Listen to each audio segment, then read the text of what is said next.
Saya masuk kubur, artis-artis masuk kubur. Tidak sama panjang kuburan tuh. Mana yang orang bisa mati tiba-tiba. Kalau kita ingatkan itu marah orang, Pak.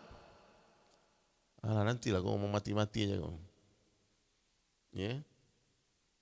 Saya dulu lagu saya pernah Pak diputar di salah satu radio di Brunei. Tiba-tiba kawan saya yang kerja di sana cerita, ada teguran katanya. Karena ada liriknya raja-raja mati. Takutnya raja dengar. Ternyata raja dengar tak ada masalah. Justru orang Brunei undang saya. Kematian adalah sebuah kepastian. Tidak usah takut.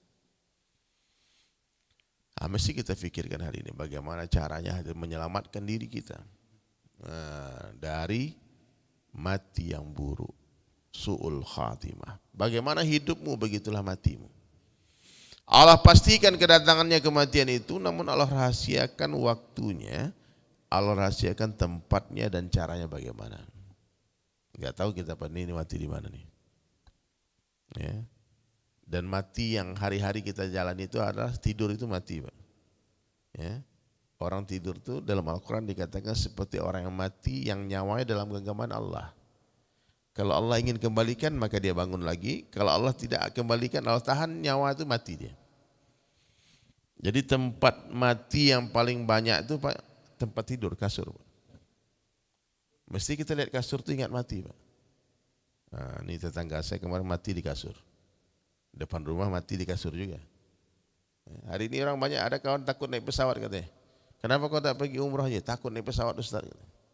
Takut mati. Survei membuktikan 99% orang mati itu bukan di pesawat. Mati di atas kasur. Kenapa kau enggak takut tidur? Mesti kita takut. Kasur nih. Rumah sakit nih.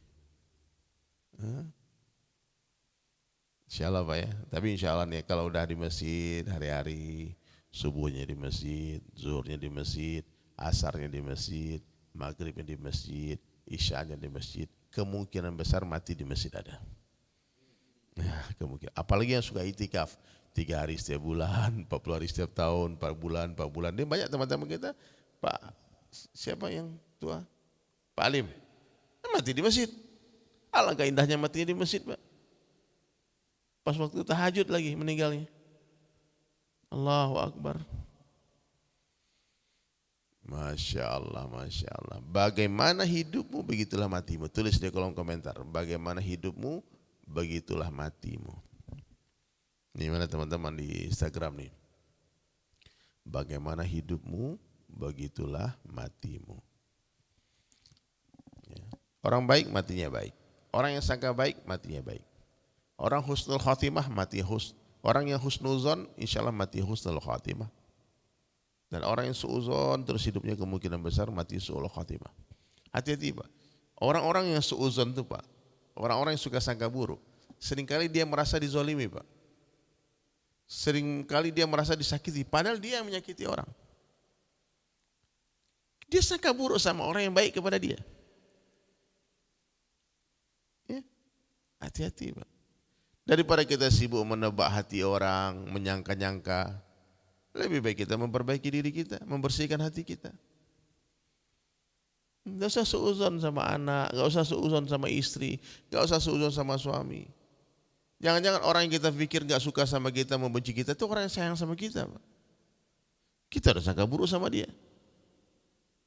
Kita pikir kita disakiti, padahal kita sedang menyakiti dia. Hati-hati Pak. Sangka baik, hati jadi baik. Sangka baik, hati dengan baik. Bagaimana hidupmu, begitulah matimu, betul. Bagaimana hidupmu, begitulah matimu. Tulislah yang baik-baik, dengarlah yang baik-baik, lihatlah yang baik-baik, fikirkan yang baik-baik, sangka yang baik-baik, supaya mati kita baik. Karena enggak lama lagi kita tinggalkan dunia dan kita ingin kebaikan itu yang tertinggal. Kita ingin kebaikan itu dikenang orang. Mudah-mudahan pas kita mati, orang-orang mendoakan kita, oh itu orang baik itu. Jangan sampai kita mati orang sujud syukur Pak. Matilah katanya, matilah ya. Yes katanya. Mati juga dia, jangan. Nah, maka sekarang saatnya kita memperbaiki muamalah kita, muasyarah kita dengan orang-orang. Nggak usah dipikirkan bahwa orang yang tak suka sama kita tuh akan ada, akan tetap ada. Yang penting kita nggak suka sama orang, lihat kebaikan semua orang. Rasulullah SAW sayang kepada orang yang membunuh. Bayangkan Pak, orang yang membunuh pamannya, Wahsy di perang Uhud. Paman yang meninggal itu paman yang paling dicintai lagi Pak, Sayyidina Hamzah. Singa padang pasir. Ngeri itu Hamzah, sahabat yang sangat gagah tinggi. Pas dia dengarkan pamannya syahid di jalan Allah, Rasulullah SAW, apa yang Nabi doakan? Ketika tahu yang membunuhnya Wahsy, ya Allah beri hidayah Wahsy. Bayangkan Pak, lalu disampaikan, maaf ya Rasulullah, jantungnya pamanmu dikunyah sama Hindun. Saking marahnya, karena Sayyidina Hamzah, bapaknya Hindun ini, rahmatul alaiha, rahmati beliau, karena dia akhirnya mati dalam keadaan sebagai seorang sahabiah. Meninggal, dia balas dendam. Maka ketika beliau dengar, Hindun pun telah yang memerintahkan dan mengunyah jantungnya Sayyidina Hamzah. Apa kata Rasulullah? Ya Allah beri hidayah Hindun ya Allah. Ini orang-orang yang kita laknat ini sudah bunuh siapa dia Pak? Tidak maksud orang yang kita benci hari ini siapa yang dia bunuh? Gak ada. Cuma gara-gara kita lewat dia gak senyum, sakit hati kita. Kadang-kadang dia tidak senyum itu bukan gara-gara dia benci sama kita Pak, gara-gara dia banyak masalah. Mungkin lagi dia omelin bini di rumah, lagi buntu. Lagi buntu, pitih tidak ada kata orang Padangan. Utang banyak, kita lewat lagi depan rumahnya, tidak nampak kita lewat Pak. Yang kan kita mungkin mertuanya lewat pun dia tak lihat Pak. Kita udah sensi baperan, nah, benci kita orang ini.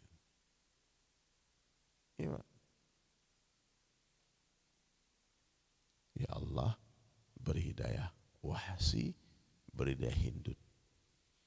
Ada Amirul Munafikin Abdullah bin Ubay. Itu amirnya orang munafik yang memfitnah Rasulullah SAW, memfitnah ibunda Aisyah. Itu jahatnya luar biasa Pak. Di depan Nabi baik-baik, ya Rasulullah. Munafik itu lisannya Islam, hatinya kafir. Dan ada beberapa orang munafik yang menyelinap di kalangan sahabat Nabi. Nabi tahu orangnya, tapi Nabi diam aja. Nabi tak umumkan. Nabi cuma panggil itu Huzaifah bin Yaman radhiyallahu an, sahabat Nabi, dan Nabi katakan, hai Huzaifah, kau catat nama-namanya. Nabi kasih tahu nama ini munafik, ini munafik, ini munafik, ini munafik, munafik. Kenapa Nabi tak umumkan Pak? Nabi menghindari perpecahan di kalangan sahabat. Dan Nabi tidak mau difitnah sama orang-orang yang benci dengan Islam. Muhammad memerangi sahabatnya. Karena dia ngakunya Islam Pak. Kalau diumumkan, dia memisahkan diri, akhirnya jadi perang musuh yang nyata. Nabi jawab bagi tahu Huzaifah, ini namanya. Sayyidina Umar pun datang terus kepada Huzaifah, tanya, ada enggak nama aku di catatanmu? Bayang Pak, Sayyidina Umar ketakutannya. Takwa. Nah, makanya kalau setelah Rasulullah wafat, kalau ada satu orang sahabat yang meninggal, Sayyidina Umar bin Khattab radhiyallahu anhu cuma melihat Huzaifah ikut sholat enggak. Kalau Huzaifah ikut sholat, Sayyidina Umar ikut sholat kan. Kalau Huzaifah tidak sholat, Umar pun tidak sholat. Sholat jenazah. Nah, begitu hadirin mulia. Abdullah bin Ubay ini Pak, anaknya Abdullah bin Ubay datang kepada Rasulullah SAW minta izin. Ya Rasulullah, izinkan aku penggal leher ayahku. Kenapa kamu marah? Tadi aku datang kepada ayahku dan memintakan dia. Aku tadi minta air bekas minummu ya Rasulullah, untuk kuberikan kepada ayahku supaya Allah bersihkan hatinya. Ternyata setelah aku datang kepada ayahku mengatakan, ya ayah, ini air bekasnya Rasulullah SAW, kau minumlah. Lalu dia katakan, hai Abdullah, aku lebih suka minum kencing ibumu daripada bekasnya Muhammad. Dan anaknya emosi, anaknya sahabat yang soleh. Dia lari ke Nabi minta izin, ya Rasul izinkan aku terbangkan kepalanya. Kata Rasulullah, berbuat baiklah kepada ayah. Nah, itu akhlak Nabi, Pak. Dan ketika Abdullah bin Ubay meninggal dunia, Rasulullah SAW sendiri yang datang ke kuburannya dan menguburkan jenazahnya. Bahkan Nabi waktu itu membuka sorbannya, kemudian membaluti jenazah Abdullah bin Ubay dan berdoa kepada Allah, ya Allah, ampunkan Abdullah bin Ubay. Dan itu waktu itu Sayyidina Umar dan beberapa sahabat itu protes ke Rasulullah, ya Rasulullah, bukankah Allah telah katakan engkau doakan atau tidak? Allah tidak akan mengampuni dia. Kata Nabi, ada pilihan didoakan atau tidak, aku memilih mendoakan. Melihat akhlak Nabi begitu indahnya, orang yang memfitnah dia, orang yang membenci dia, kemudian dia doakan, Rasulullah doakan, akhirnya ratusan orang-orang munafik waktu itu bertaubat kembali kepada Allah. Nah, inilah akhlakul azimah, akhlaknya Rasulullah SAW. Akhlak yang senantiasa membalas kejahatan orang dengan kebaikan. Balas kejahatan dengan kebaikan. Kalau untuk membalas kebaikan dengan kebaikan itu biasa, Pak. Mohon maaf, Pak. Anjing kita baikin, Pak. Ya. Coba belikan makanan anjing tuh, belikan makanan yang enak. Kasih makan. Sampai mati dia ingat. Orang ini pernah bagi saya makan. Di kampung saya banyak anjing, Pak, karena orang-orang kampung saya suka buru babi. Di Minang itu hampir di rumah itu ada anjing. Itu berburu, olahraga berburu. Anjing nggak di dalam rumah, di luar rumah. Ya. Anjing itu dikasih makan 1 kali, dilempar 9 kali, dia ingat 1 kali. Itu anjing.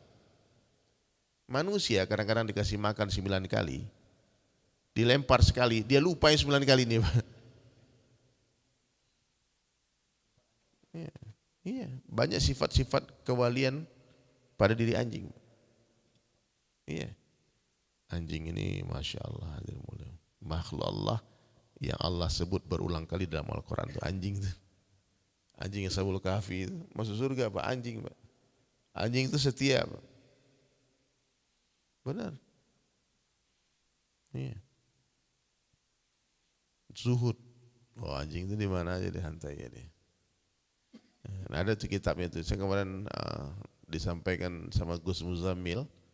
Kita sama-sama di Tonggi. Beliau muzakarah 13 sifat kewalian pada diri anjing. Tapi nanti kita bahas ya. Itu masih dirahasiakan itu. Ini tingkat tinggi 40 hari dulu keluarnya.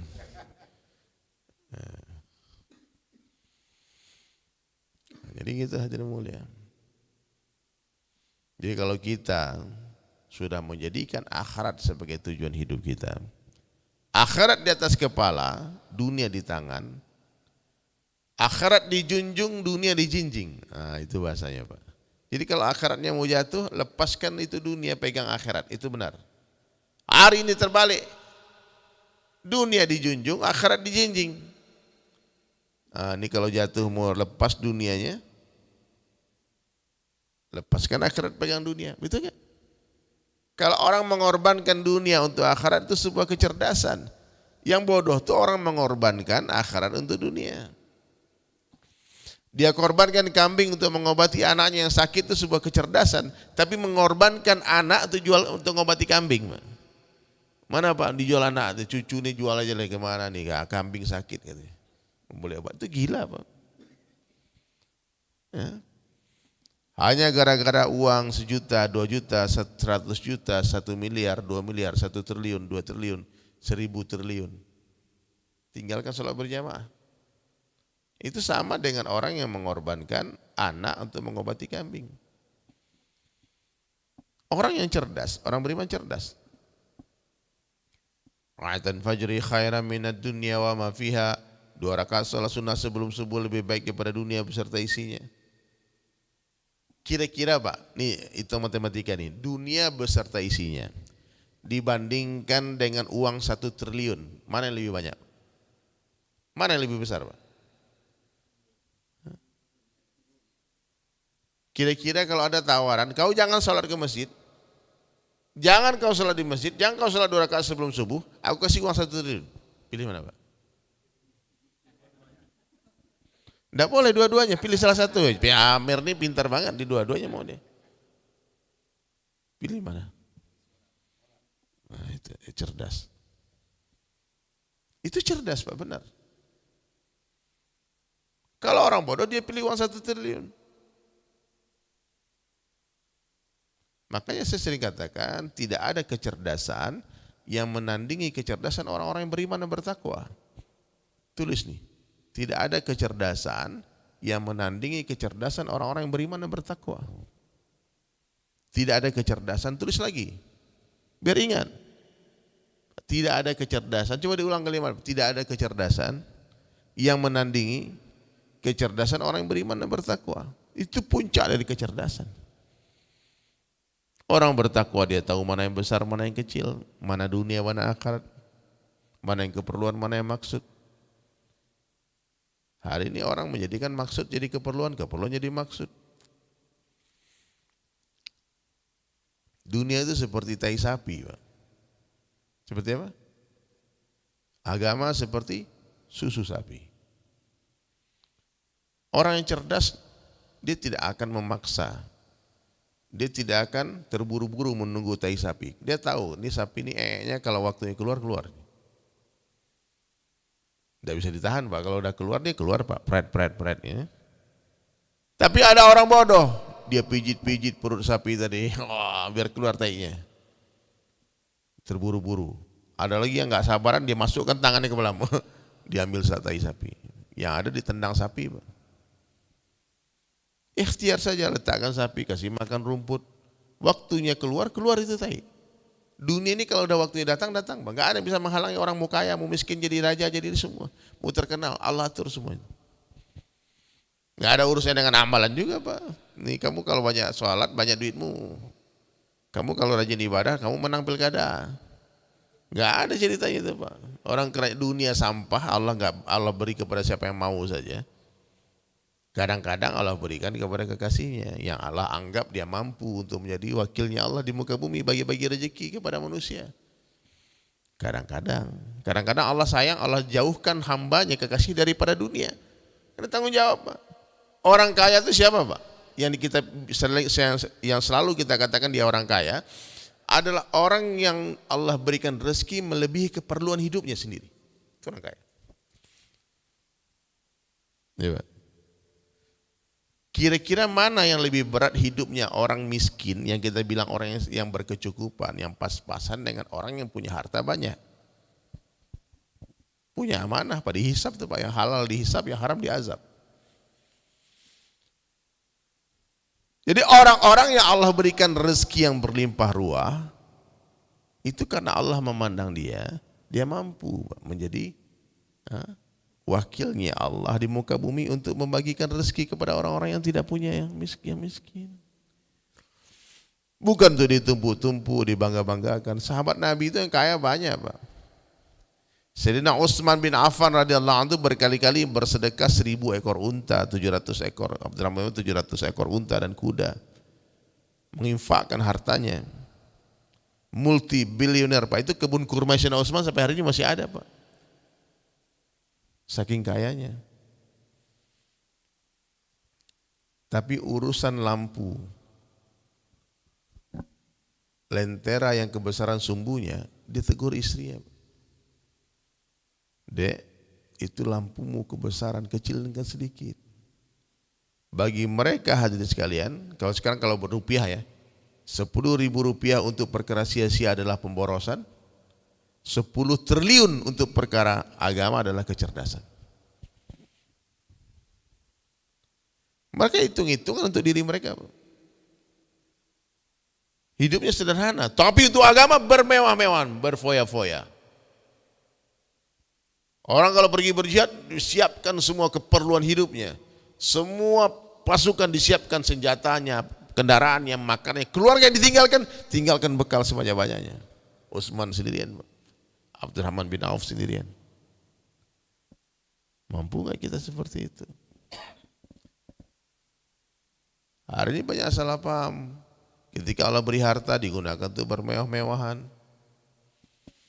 berbangga-bangga. Oh aku hebat nih kerja kerasku. Tidak ada Pak hubungannya kerja keras dengan kekayaan. Kalau ada hubungannya kerja keras dengan kekayaan, tentu orang kerja keras duitnya banyak Pak. Tidak ada Pak.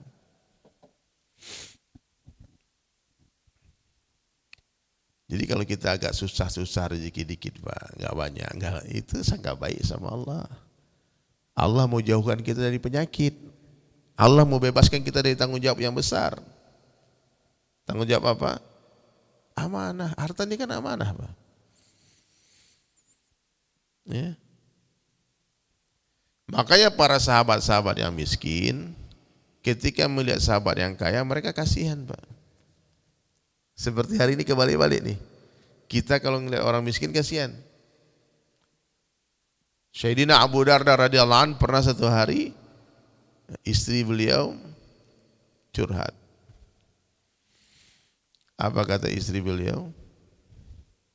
Wahai suamiku, cobalah berdagang sekali-sekali. Ya. Jangan sibuk dakwah terus, sibuk di masjid terus, ta'lim terus. Biar kalau ada tamu ke rumah kita bisa kehidangkan makanan yang enak, buah-buahan yang banyak. Ini setiap tamu datang, air zam-zam, kurma. Ya? Jadi istrinya sedikit mengeluh dengan keperluan hidup yang pas-pasan. Disuruhlah Abu Darda untuk berdagang di pasar. Jangan dakwah-dakwah terus. Carilah duit. Apa jawaban Sayyidina Abu Darda? Ini ada di kitab Fadhilul Amal kisah ini. Wahai istriku, di depan kita ada satu jalan yang sangat berat dilewati oleh orang-orang membawa bekal yang banyak. Ya. Jalan yang sangat berat dilewati oleh orang-orang membawa bekal yang banyak. Coba kalau kamu lihat, perhatikan sahabat kita, teman-teman kita yang kaya itu. Mereka memiliki banyak rumah yang tidak pernah mereka tempati. Rumah mereka yang banyak hanya mereka lihat-lihat saja. Mereka memiliki banyak makanan yang tidak pernah mereka sentuh. Yang tak pernah mereka makan. Makanan yang banyak di rumahnya hanya mereka lihat-lihat saja. Mereka memiliki banyak pakaian yang tak pernah mereka pakai. Mereka memiliki banyak tunggangan yang pernah mereka tunggangi. Kendaraan yang tak pernah mereka tunggangi. Kendaraannya yang banyak hanya dilihat-lihat saja. Sementara kita yang miskin pun bisa melihat semua harta mereka tanpa menggunakan. Mereka melihat harta mereka tanpa menggunakan, sementara kita juga bisa melihat harta mereka tanpa menggunakan. Dalam hal ini kita sama dengan mereka deh. Cuman bedanya mereka nanti dihisap di akhirat, kita tidak. Ini Pak. Kawan kita punya mobil baru Pak. Kira-kira kita bisa nikmati nggak Pak? Bisa. Tidak mungkin kita nggak diajak naik mobilnya dia. Kau naik minimal dia pamer sama kita kan? Naik lu mobil nih katanya. Dia bawa mobil. Miliaran harga mobilnya. Pertanyaannya yang menikmati mobil itu betul-betul nikmat siapa Pak? Ya kita yang nggak punya. Baru naik saja Pak. Masya Allah. Dia dalam hatinya, katrol lo, kampungan lo. Dia biasa aja Pak, dia udah gak nikmati lagi. Karena dunia ini memang begitu, dunia ini hanya indah sebelum dimiliki. Dunia ini hanya indah sebelum dimiliki.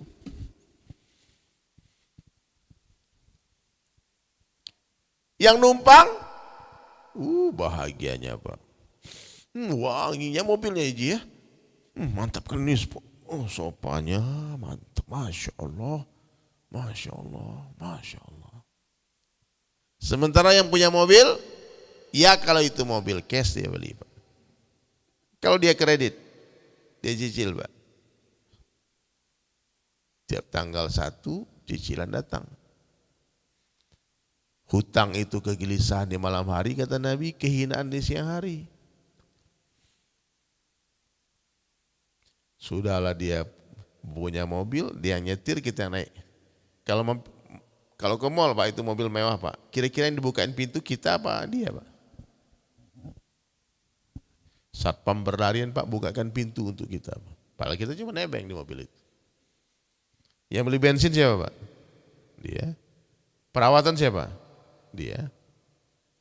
Bayar pajak siapa? Dia. Yang nikmati siapa? Nah, kita lah yang nikmati. Maka ada teman saya di Bali Pak, Masya Allah. Saya bilang kalau saya kasih ente mobil, dia apain mobilnya? Dia bilang saya jual buat dakwah. Enggak, ente nggak punya mobil? Banyak mobilku katanya. Tiap hari ganti-ganti sopirnya. Sekarang ada aplikasi Grab lagi kan? Atau bisa pilih Pak. Ganti mobil, pergi sana, pergi sini. Nah, bosan mobil ini ganti lagi. Ataupun mobil teman kita kan banyak kan. Tidak perlu saya kemana-mana masih ada kaki buat berjalan. Itu maksudnya gitu, kalau saya belikan mobil, itu mobil kamu pakai nggak buat dakwah? Iya, nanti saya jual berangkat Amerika, Eropa, Rusia. Buat apa? Rawat. Ini mindset orang-orang yang sudah tidak terkesan dengan dunia. Tapi hari ini Pak, orang itu yang rusak imannya, dia merasa mulia naik mobil mewah, mohon maaf. Orang yang merasa mulia naik mobil mewah adalah orang yang rusak imannya. Orang yang merasa hina naik angkot adalah orang yang cacat imannya, catat. Orang yang merasa mulia naik mobil mewah adalah orang yang rusak imannya. Kalian catat di rumah, catat. Betul Pak. Aduh aman.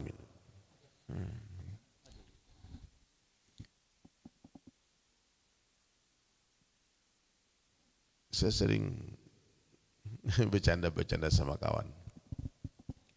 Kawan kalau udah punya mobil mewah Pak, Rolls Royce, Ferrari, Lamborghini, itu harga mobil tuh Pak, 15M, 10M, itu harga mobil Pak, harga mobil, satu mobil Pak, satu masjid kita nih.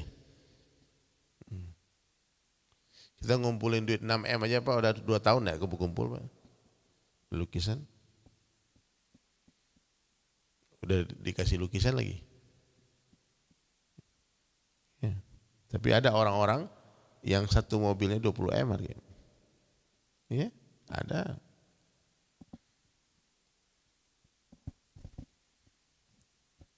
Lalu saya datang ke satu orang kaya, saya tanya sama dia, Bang, mohon maaf Bang, kalau anjing naik mobil ini Bang, tambah ganteng gak dia Bang? Berubah gak derajat anjing itu naik mobil mewah? Dia bilang, jangan keras-keras dakwah Ustaz. Bukan keras-keras, saya cuma mau tanya. Anjing naik mobil mewah tetap anjing Pak. Ya. Jangan sampai harga mobil kita lebih mahal daripada harga diri kita.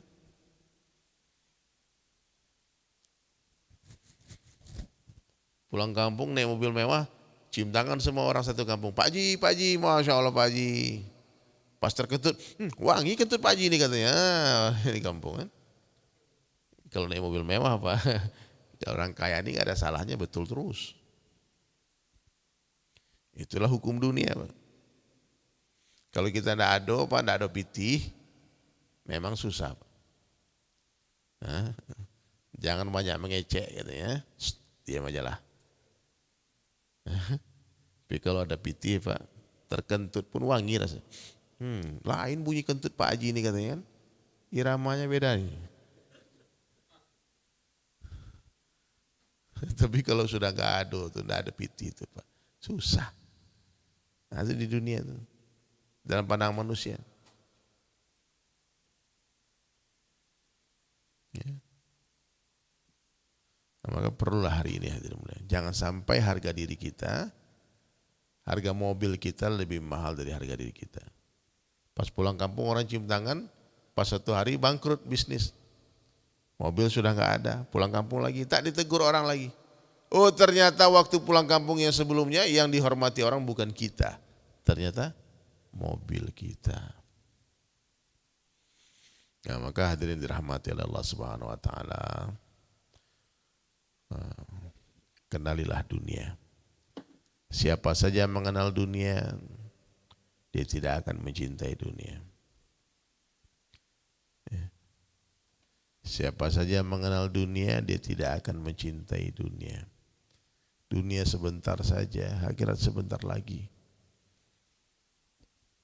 Tulis, dunia sebentar saja, akhirat sebentar lagi.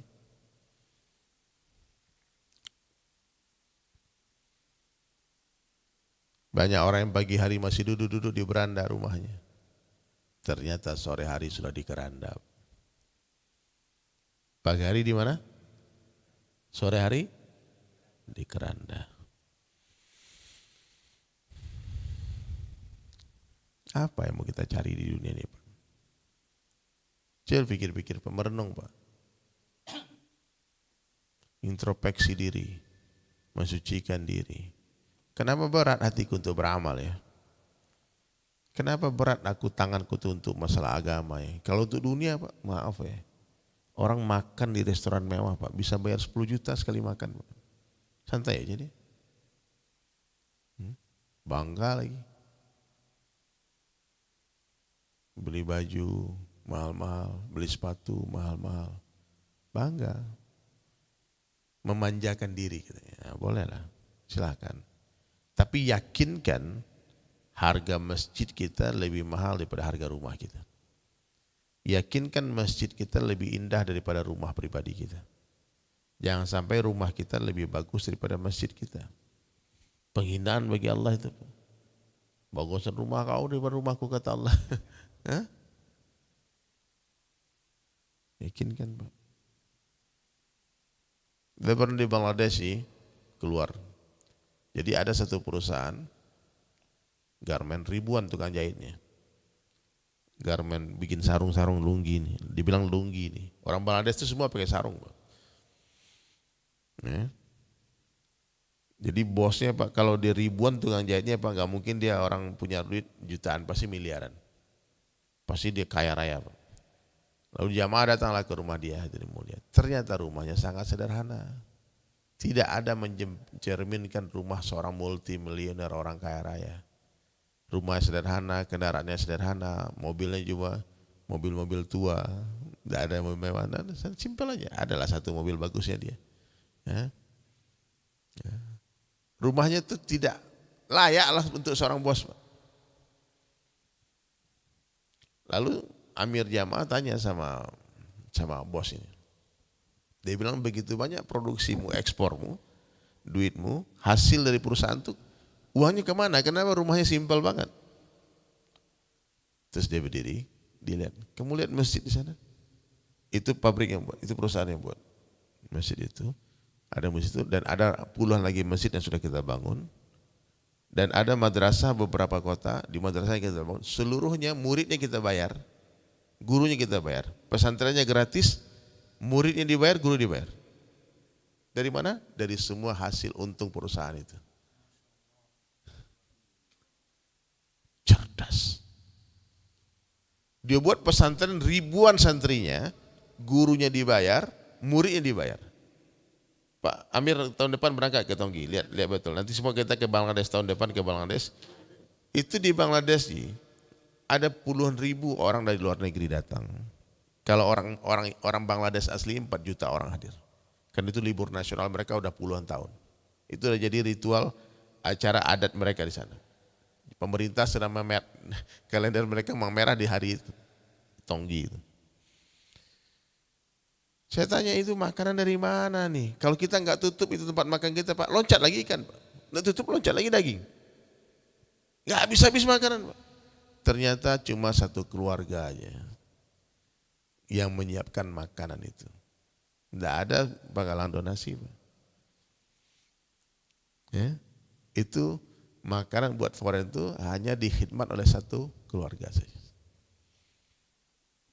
Jadi dalam dakwah ini, Pak, sebetulnya kita tidak diajarkan untuk mengumpulkan donasi. Kita cuma menawarkan saja. Dalam musyawarah contoh begini, Pak. Dan tidak bicara duit. Nah, kalau di tablik ya, bisi-bisi nih, kita perlu 40 ton beras. Terus tiba-tiba ada yang ini, sudah ada. Aman, 40 ton beras sudah ada. Dan itu nggak perlu tahu juga siapa nama orangnya. Yang duduk di musyawarah itu pasti orang-orang yang sudah terbiasa berkorban. Siap, saya 40 ton. Kita perlu kabel 10 kilo meter. Siap, kabel saya. Kita perlu air saya. Semua air saya tanggung jawab. Kita perlu karpet, tenang biar karpet sudah ada. Itu aja. Makanya saya paling protes kalau ada orang musyawarah tabligh bicara duit. Kumpul duit. Nah. Kita nggak perlu duit, Pak. Belum dakwah ya. Bahkan lu almarhum Kiai Zarar pernah bilang, kita bangun pesantren nggak pakai duit, tapi pakai semen, pakai besi, pakai pasir, pakai kayu. Nah, itu bisa sebetulnya kita gunakan metode itu untuk membangun masjid. Kubah siapa? Saya siap. Menara siapa? Saya siap. Karpet siapa? Saya siap. Dinding siapa? Saya siap. Nah, lukisan biar DSAS kan. Maksud lukisan kan buat keperluan. Nah, ini galeri Al-Quran saya siap. Nanti saya ini. Ini sebetulnya gampang Pak. Sebetulnya kalau kita merubah metode musyawarah kita ulang lagi kan konsepnya. Kira-kira siapa yang siap menara nih? Mana belum ada nih. Nah, satu orang itu dia siap. Dia yang mencarikan donasi mungkin bukan uang dia.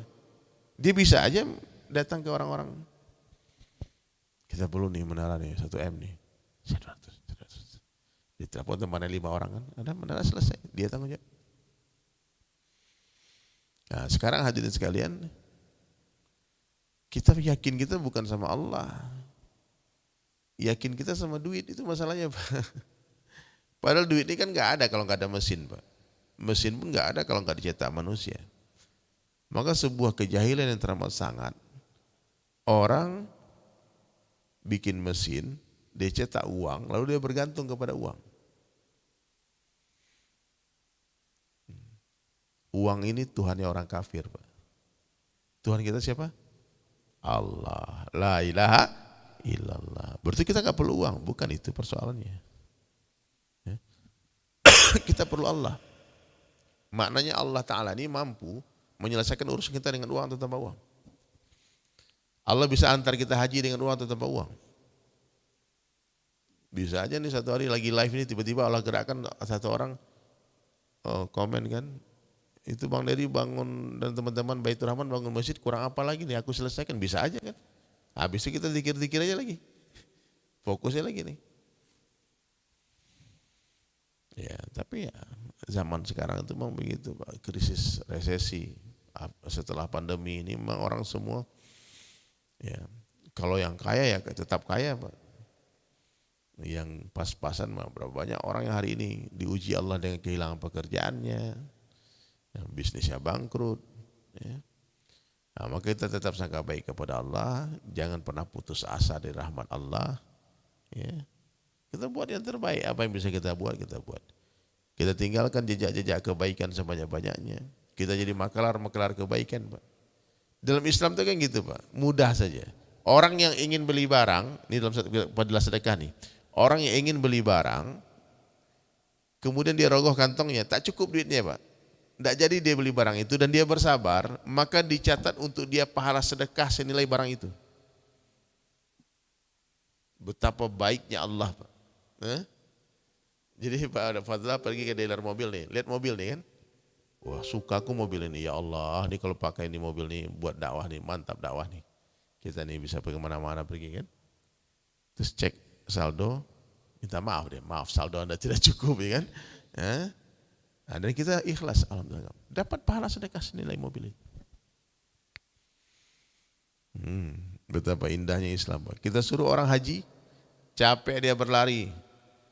Safa ke Marwah, dia tawaf, dia kumpul di Arafah, habis duit dia puluhan juta, bahkan mungkin ratusan juta. Kita dapat pahala hajinya.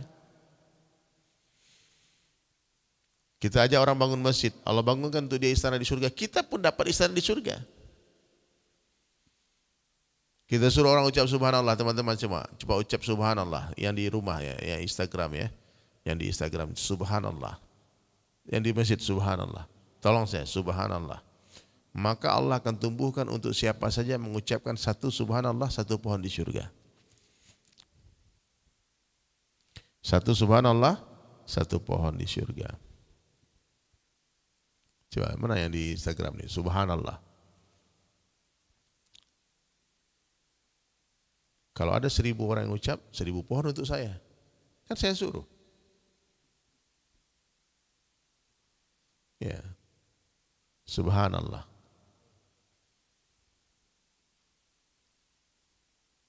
Mudah, Pak. Siapa yang mengajak orang untuk amal kebaikan, dia dapat pahala orang yang mengikuti dengan sempurna. Nah, maka sekarang saya tetap bergerak, Pak. Kemarin kita live dari Masjid Mujahidin, Pak. Itu kita juga mudah-mudahan ada yang support, ada yang bilang mau bantu masjid. Mudah-mudahan dicek nanti, mudah-mudahan masuk transferan dia. Ya. Pak Fadlah tolong dicatat nomor ini, teman-teman mau yang mau sedekah pagi. Kebetulan saya berada di Masjid Baitur Rahman Palembang. Dalam perjalanan hijrah fest ke Padang, maka saya transit lagi di Palembang. Kemudian besok izin pamit lagi, nanti malam saya berangkat ke Balikpapan. Nanti malam berangkat transit dulu di Jakarta. Besok pagi jam 8 pesawatnya. Balikpapan Samarinda, ya. Sore ini ke airport, ya. Ya, nanti diantar Fabian insyaallah. Subhanallah, subhanallah. Baik, ingat ya cerita pertama tadi ya. Nah, ulang lagi ceritanya. Pemuda dikejar siapa? Ada pemuda dikejar harimau, masuk ke sumur, bergelantungan di mana? Di akar. Di bawah ternyata ada ular berbisa. Dan ketakutan menjadi-jadi setelah akar pohon digigit apa? Tikus hitam dan putih. Lalu dia lupa dengan harimau, lupa dengan ular, lupa dengan tikus hitam putih, gara-gara apa? Setetes madu yang jatuh di lidahnya, di mulutnya. Apa itu madu? Hah? Dunia. Dunia ini tempat meninggal, bukanlah tempat kita tinggal. Baik teman-teman sekalian yang di rumah, ada yang mau bertanya silakan, yang di masjid juga silakan. Ada enggak yang mau bertanya, Pak? Subhanallah, subhanallah. Ada?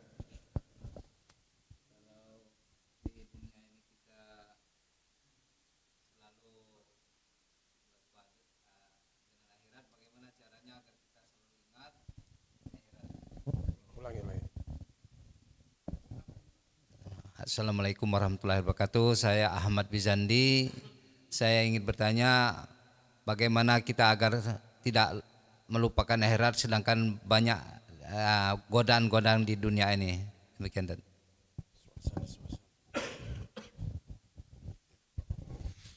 Bagaimana kita biar ingat akhirat terus? Sering-sering bermain berziarah ke pemakaman. Nah, jadi nongkrong jangan di kafe terus, Pak. Nongkrong pagi ini di kuburan sini, besok di makam sini. Iya, banyak-banyak lihat orang berpikir tentang kematian. Nah, makanya kematian itu adalah peringatan yang paling dahsyat. Tapi memang manusia itu gitu. Manusia ini cenderung confident. Orang mati itu aku tahu, percaya aku katanya. Tetanggaku mati, temanku mati, bapakku mati, ibuku mati, semua mati. Tapi kalau aku, udah 70 nih. Enggak mati-mati aku. Enggak mati aku katanya. Manusia ini enggak mau berpikir tentang kematian dirinya, Pak. Nah itu persoalan. Orang mati dia percaya. Manusia ini kepada dirinya sendiri itu suka confident, Pak. Mohon maaf ya, kita kalau mencium bau tainya orang, Pak, masuk WC, itu ada bau nya orang, bau kotor. Jijik. Tapi manusia itu kalau nya sendiri, Pak, dia gak jijik. Bahkan ada video kemarin saya lihat di TikTok tuh, orang gara-gara ini dicium, Pak, sini, Pak. Dia pikir tainya dia wangi, Pak. Itu manusia, Pak. Dia pikir dia tuh hebat, kuat, ganteng. Paling ganteng di dunia itu aku lah. Hah? Buktinya kita nggak mau muka kita ditukar sama muka orang kan? Nggak mau nggak tukar nggak? Tukaran muka sama Pak? Nggak mau Pak.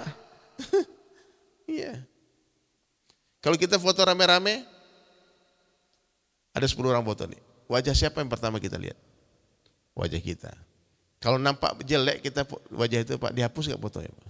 Dihapus. Kita nggak percaya ini salah kameranya nih. Edit. Nah, ulang lagi gitu ya. Kadang kawan di samping nampak ganteng, dia teriak, jangan kau hapus ya. Dia ganteng soalnya. Nggak ada, kau foto pakai HP-mu sendiri gitu. Nah, jadi Pak, orang lupa akhirat tuh gara-gara terlalu cinta dunia. Dia terlalu cinta kepada dirinya, cinta kepada keluarganya, cinta kepada profesinya, pekerjaannya. Bangga-bangga dengan diri. Terlalu menumpuk-numpuk harta. Ya, orang lupa akhirat itu gara-gara dia tidak berpikir. Ini terakhir cerita tentang raja. Ada sebuah kerajaan, yang mana di kerajaan itu punya peraturan unik. 1 periode aja. Di sana cuma 1 periode jadi raja. Tidak ada. 2 periode pun tak ada, apalagi 3. Tidak ada. Ya. Raja seumur hidup. Tapi ini di kerajaan ini aneh nih. Atau kita bilang presiden lah ya. Jadi di sebuah negara, presidennya punya masa jabatan cuma 5 tahun. Siapapun yang dilantik jadi presiden, 5 tahun dia harus dibuang ke sebuah pulau. Yang mana di pulau itu memang tempat pembuangan presiden. Semua presiden yang dibuang ke pulau itu tak satu pun yang ada kabar berita apalagi kembali ke negara itu. Yang bagus juga tuh, raja seumur hidup ya, diganti ceritanya presiden ya. Akhirnya seorang raja dilantik, dia berpikir 5 tahun ini waktu sebentar, kapan lagi aku nikmati jadi presiden. Dia buat suka-sukanya, berbuat zalim, apapun, puaskan nafsunya, bersenang-senang. Ini kesempatan sekali aja, kapan lagi aku bisa menikmati katanya. Dia senang-senang di sana. Sehingga hadirin sekalian 5 tahun waktu berlalu, datang utusan menyeret dia, disaksikan oleh seluruh rakyatnya, dia dibuang ke pulau itu dengan penuh ketakutan. Tolong kasih aku waktu lagi, tidak bisa. Diseret dibuang. Presiden kedua pun begitu, tidak mengambil pelajaran, bahkan berbuat lebih zalim lagi. Silih berganti presiden, tak satu pun yang memikirkan tentang pulau itu. Satu hari dilantiklah seorang presiden yang cerdas. Di hari dia dilantik, hari itu juga dia berpikir tentang pulau itu. Para pendahuluku telah dibuang ke pulau itu, yang katanya banyak binatang buas, hewan berbisa, hutan belantara, mengerikan. Apa yang harus kulakukan katanya? Maka dipanggillah Panglima TNI, dipanggil Kapolri, dipanggil semua kepala angkatan laut, angkatan udara semua, jenderal-jenderal. Kata presiden tadi, kalian tahu cerita tentang pulau itu? Tahu Pak Presiden. Hari ini juga saya perintahkan kalian untuk berangkat ke pulau itu. Bunuh semua binatang buas, basmi semua hewan berbisa. Siap Tuhan, laksanakan. Terbang pasukan tempur, semua pesawat tempur, kapal perang semua. Pulau itu dibasmi habis semua binatang buas, hewan berbisa. Laporan pun datang. Lapor Pak Presiden, tugas dilaksanakan. Semua binatang sudah habis. Berbisa, yang buas semua sudah kami matikan. Bagus. Panggil Menteri Kehutanan. Siap. Kau kirimkan pasukanmu ke sana, tenaganya, basmi, tebang itu hutan-hutan semua, ambil kayu-kayunya, dibikin kayu yang bagus semua, dan PU, kepala PU sini, berangkat sana. Pokoknya semua orang terbaik dikirim ke pulau itu untuk membangun sebuah istana yang lebih bagus daripada istananya. Menteri Keuangan transfer uang ke pulau semua. Semua transfer uang semua. Sehingga 4 tahun misi berjalan, laporan dari asisten presiden, Pak Presiden, maaf, lapor sekretaris presiden, laporan Pak. Ini foto dari pulau, istana telah berdiri, jauh lebih indah daripada istana dia, bagus. Taman-taman telah dibuat, kemudian mobil-mobil kesayangan semua sudah dikirim ke sana. Ya. Airport sudah kita buat semua. Pokoknya semua ada dirapiin semua pulau itu. Pulau itu semua dan mantap semua. Jadi Tuan, kapan saja boleh berkunjung ke pulau itu. Oh nggak bisa, saya sudah ada keputusan. Saya 5 tahun, kalau belum 5 tahun saya nggak bisa ke sana. Akhirnya Presiden pun nggak sabar Pak. 1 tahun terakhir itu dia jalani dengan penuh rasa. Sebentar lihat jam. Kapanlah datang penjemputannya? Dia tunggu waktu penjemputan masa habis pemerintahannya. Ketika 5 tahun berakhir, datanglah utusan mengatakan, Pak Presiden, sudah waktunya kita berangkat ke pulau. Dengan penuh kebahagiaan, tersenyum, dia berkeliling, dibawa berkeliling melihat rakyatnya sambil melambaikan tangannya. Dia katakan, selamat tinggal. Semua rakyatnya pun menangis. Dan dia pergi menuju pulau itu dengan penuh perasaan bahagia. Kenapa? Karena sudah dilihat istananya di sana. Berapa banyak kita lihat orang yang ketika meninggal dunia, dia tersenyum. Dia meninggal dalam keadaan husnul khatimah. Karena sudah nampak istananya di surga. Dan berapa banyak orang yang mati terbelalak matanya. Dia ketakutan berpisah dengan apa yang dicintai. Mencintai dunia ini sebuah penyakit yang paling parah. Tidak ada kesakitan, tidak ada penderitaan yang lebih menyakitkan daripada berpisah dengan sesuatu yang dicintai. Maka kematian orang-orang yang mencintai dunia sangat memilukan. Kematian orang-orang yang mencintai dunia sangat menyedihkan. Maka teman-teman semua, alihkanlah cinta kepada akhirat. Dunia bukanlah tempat tinggal kita, tapi dunia adalah tempat yang akan kita tinggalkan. Dunia adalah tempat meninggal. Mana Pak Fadlah yang disematkan tadi, mana gak nampak tulisannya? Masya Allah, Masya Allah. Baik teman-teman sekalian ya, ini saya mau lihatkan kepada kalian. Mungkin yang di sana ya, ini penampakan sementara Masjid Baitur Rahman ini di basement ya. Kita nanti ini galeri ini akan kita pindahkan ke lantai 4. Nah, ini satu juz satu warna. Ini akan ada nanti 604 nama donatur yang kita siapa yang bisa ke lukisan itu Uji? Mau lihat Pak Fadlah, tolong Pak Fadlah.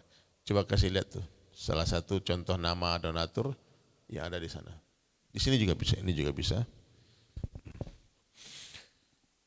Boleh teman-teman yang ada di rumah kalian tuliskan, transferkan pagi ini donasi terbaik kalian untuk ya minimal 1 batu bata. Ya. Siapa yang membangun masjid di dunia sebesar sarang burung? Siapa yang membangun masjid di dunia sebesar sarang burung? Maknanya sebesar batu bata saja. Maka Allah akan bangunkan untuk dia istana di surga. Bangunkan untuk dia istana di surga. Aku nggak ada duit banyak Ustaz. Bang, aku transfer 10.000 aja. Ya nggak apa-apa. Ya, nomor rekeningnya ya 77 berapa tadi? BSI. Terima kasih Pak. BSI 77 4-nya 6 kali 91 atas nama masjid. Ini teman-teman ya silakan ya kita fastabiqul khairat Masjid Baitur Rahman ya silakan ya. Mumpung saya lagi di Palembang kita fokuskan lagi kita berjamaah. Baitur Rahman masih aktif masih Bang minta lukisan Ustaz. Lukisan ya boleh, ada lukisan yang mau dilelang nggak Pak Fadlah? Masih ada lukisan nggak? Stop. Bagaimana cara menumbuhkan rasa ikhlas? Tasikhun niyah. Luruskan niat sebelum beramal, sedang beramal, setelah beramal banyak-banyaklah istighfar. Cara menumbuhkan rasa ikhlas dengan meluruskan niat. Sebelum beramal, sedang beramal, setelah beramal banyak-banyaklah istighfar. Ya. Astagfirullah. Baik, itu nomor rekening masjid, tolong di screenshot ya. Oke, teman-teman yang ingin ikut berdonasi dan ingin memiliki lukisan, siapa saja yang berdonasi 10 juta rupiah nanti akan dapat satu lukisan saya. Lukisan ini bisa berupa satu halaman Al-Quran yang akan dititipkan di galeri Al-Quran. Nanti nama pemilik lukisan akan dituliskan di halaman itu. Sekarang masih tersedia 75 halaman lagi. Ya, 75 halaman lagi masih tersedia. Untuk yang mau donasi 10 juta silahkan. Ataupun yang mau Al-Hayyu, ini memiliki koleksi lukisan saya, bisa dibawa pulang. Bisa dibawa pulang, ini Al-Hayyu. Masya Allah. Boleh, ini ada yang minat nggak nih Al-Hayyu? Satu-satu aja dulu. Ini Al-Hayyu yang Maha menghidupkan. Nah, jadi kalau teman-teman ada yang berminat dengan lukisan ini silahkan. Kalau berminat tulis saja saya berminat. Caranya transfer ke rekening 774-nya 6 kali 91.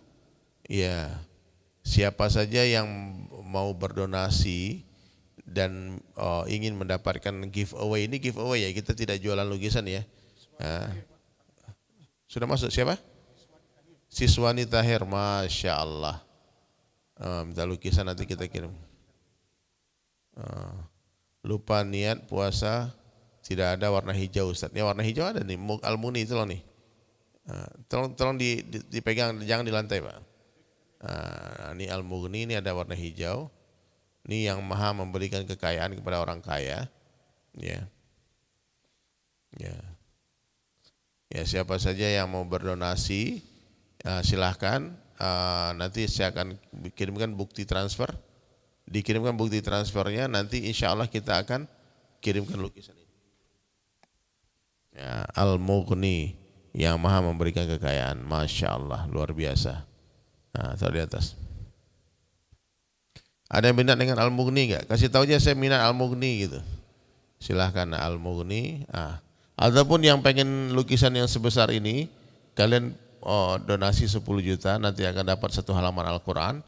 Satu halaman Al-Quran. Allahu Akbar.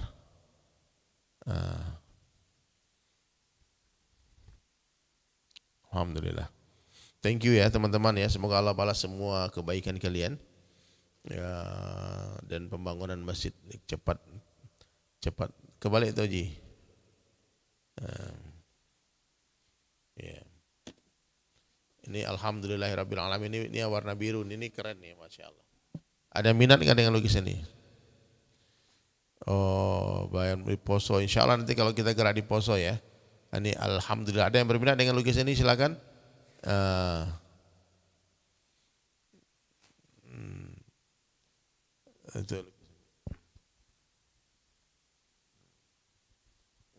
Itu Al-Ghani juga, Al-Ghani. Caranya transfer gini ya, I'm Besli, teman-teman ya, siapa saja mau donasi buat pembangunan Masjid Baitur Rahman ya. Kalau donasi minimal donasi 10 juta rupiah nanti akan dapat satu lukisan. Kenang-kenang tadi saya 10 juta rupiah, donasi 10 juta untuk pembangunan Masjid Baitur Rahman, ataupun donasi seikhlasnya berapa saja minimal 1 juta rupiah. Kalau kalian ingin dapat kenang-kenang dari saya, insya Allah akan dikirimkan lukisan. Yang penting lukisan itu dirawat kemudian digunakan untuk kebaikan. Ya alhamdulillah lukisan saya pernah terjual 500 juta satunya. Jadi saya bingung juga kadang-kadang orang tanya berapa harga lukisan Ustaz. Saya tidak pernah memberikan harga lukisan ya. Lukisan saya harganya 0 rupiah sampai tak terhingga. Masya Allah. Oke. Ada berapa lukisan tuh Pak Fadlah? Coba hitung tuh.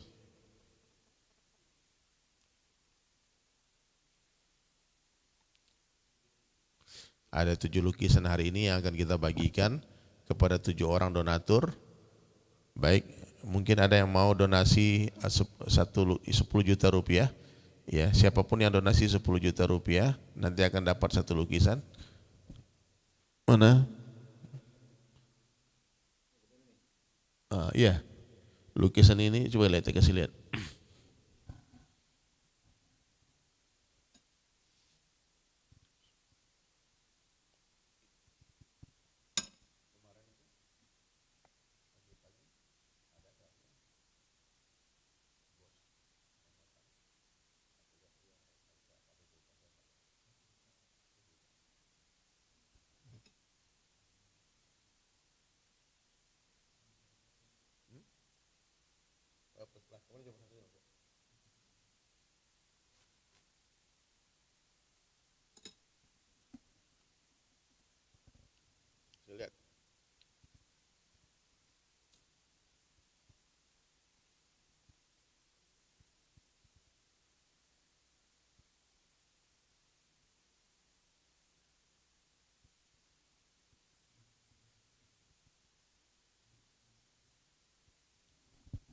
Baik ya.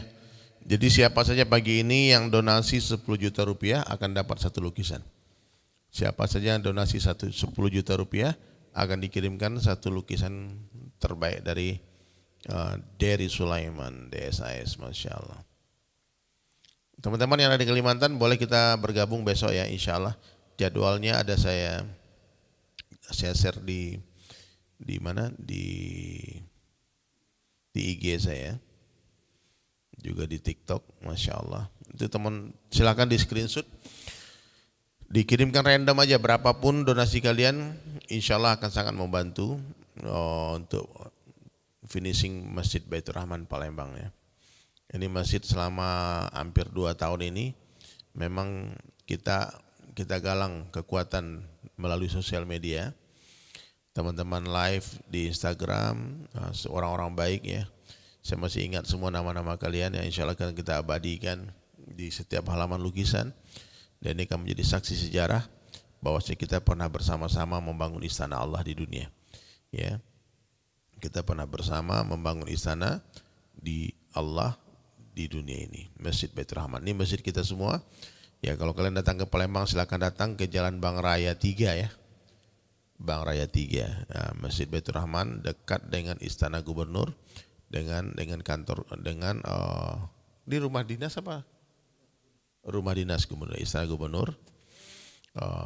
Dan datanglah, insya Allah ya. Di sini ada orang-orang baik. Ini ada Pak Najib atau ketua masjid kita, Mir Najib. Ini lihat di sini nih, tuh, itu Pak Najib tuh, Masya Allah. Masih muda beliau, Masya Allah. Lagi lucu-lucunya, baru 70 tahun umurnya.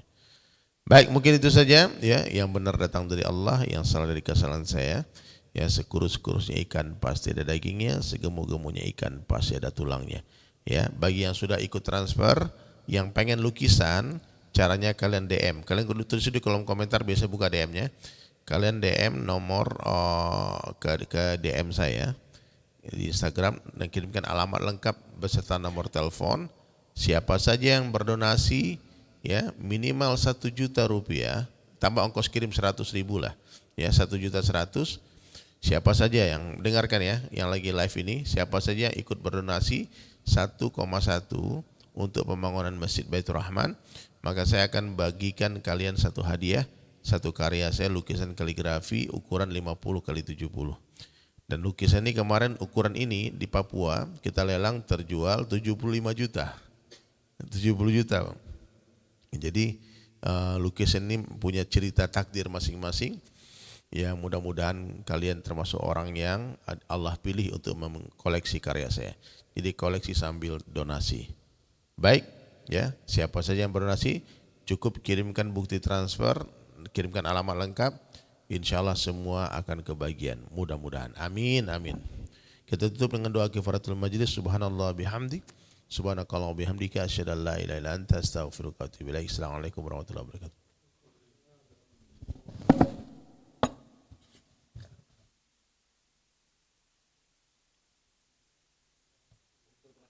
Ayo Ji, dari mana Ji?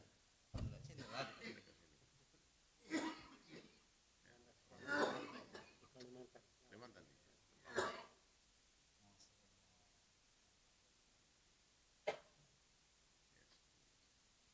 Pak, sehat Pak. Jumpa sebentar Pak. Bisa lagi kita ya. Pak. Assalamualaikum.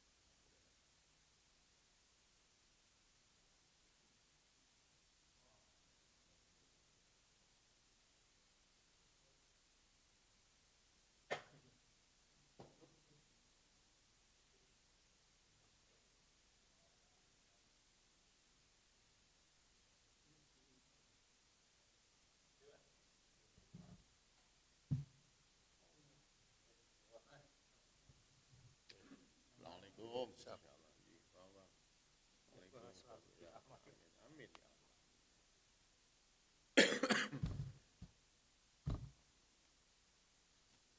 Siapa? Alhamdulillah.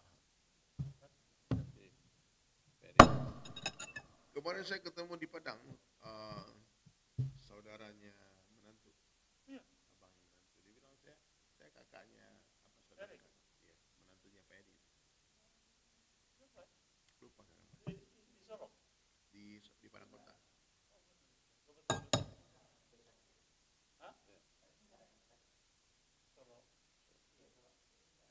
Kamu di Padang. Mir kemarin itu kita bawa sopir satu orang, namanya Al. Nanti kita kasih wawasan aja. Dia hari ini balik naik bisa.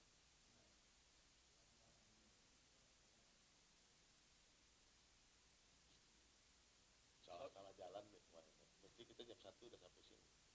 Jadi supir tuh masuknya ke jalan ini. Dia ikut Google Map. Dibawa masuk jalan-jalan kampung.